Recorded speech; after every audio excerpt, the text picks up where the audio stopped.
This is bread. En español se dice pan. Pan comido is like eaten bread. That's how you say easy. So Spanish is como pan comido. Spanish is a piece of cake. So my husband was asking me, what is this you had? I said, bread.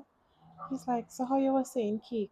I said, because pan comido is how you say piece of cake. So him, how you say piece of bread.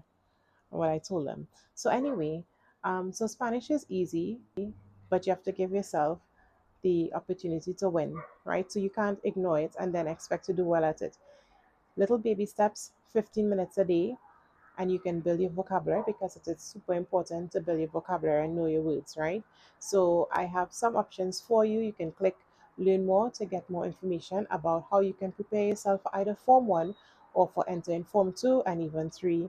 You might be an adult in the Caribbean who is interested in learning Spanish, and you may not have structured specific times where you can attend class, but you can use my flashcard software, and for as little as 15 minutes a day, be able to practice and make simple sentences, because you don't really need to know grammar if you have to speak, because sometimes you just want to know how to say something, and grammar isn't necessary always, right? But for the ones who are going to school, yes, you would need to understand your grammar to be able to do the types of activities that they may ask you. They may specifically name a particular tense and say, hey, answer these questions in this particular tense.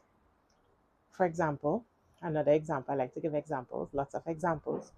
I had a student the other day and we were doing class, we were doing the conditional tense. And so I asked her, so what were we doing again? And she said the conjunctive. I'm like, I don't think we ever did anything like that. Not conjunction, conjunctive. I said, I don't believe we did anything like that. That's okay, fine. You don't remember the name of the thing we did? No problem. But tell me what we did. And then she said we did sentences like with the word could. I was like, okay, good. This is a conditional, right? And we moved along from there. So depending on what you're preparing to do, you may need to specifically know these grammar terms. But if it is you just want to be able to speak, you're an adult, a young adult, not so young adult, and you want to pick up on the Spanish again or pick it up for the first time, right? Click the learn more button to get more information. Hasta luego.